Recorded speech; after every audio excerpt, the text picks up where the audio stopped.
वास्तव की खोज। वास्तव शब्द बना किस चीज से है? एक जैन संत ने बहुत ही सुंदर एक पत्रिका में कहानी लिखी थी।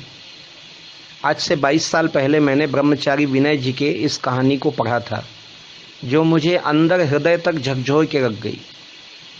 कहानी का शीर्षक ही बड़ा बेतुका सा था। शीर्षक था एक बुढ़िया जो बचपन में मर गई। शीर्षक पढ़ने के बाद मन में इच्छा हुई कि कहानी को पढ़ा जाए कि एक कैसी बुढ़िया है जो बचपन में मर गई, और जो बचपन में मर गई वो बुढ़िया कैसे हुई।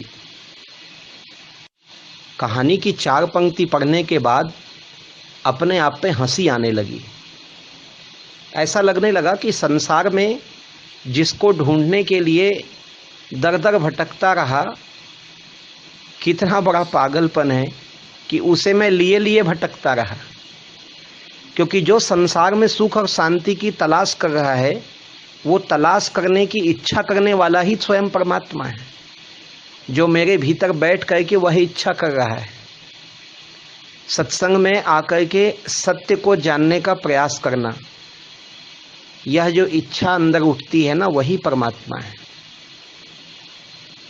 कस्तूरी नाभि बसत निरंतर बन बन फिरत उदासी।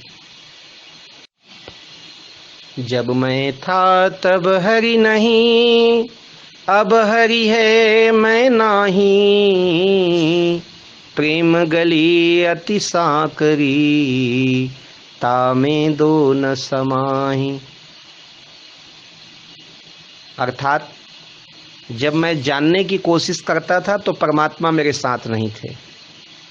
अब परमात्मा मेरे साथ है तो मुझे जानने की इच्छा ही नहीं होती, क्योंकि क्या जानना, जिसे जानना उसे तो पा लिया। जानना कुछ शेष ही नहीं रहा। सो जानई जेहि देहु जनाई, जानत तुमई तुम्हई होई जाई। जानना भी उसकी कृपा से होगा। जानने का भाव मन में आए तो समझ लो वो भी उनकी ही कृपा से भाव आया है। लेकिन जब हम जान जाते हैं तो उसके बाद इच्छा रहती ही नहीं कि हम उसे बता सकें किसी को। वास्तव की खोज।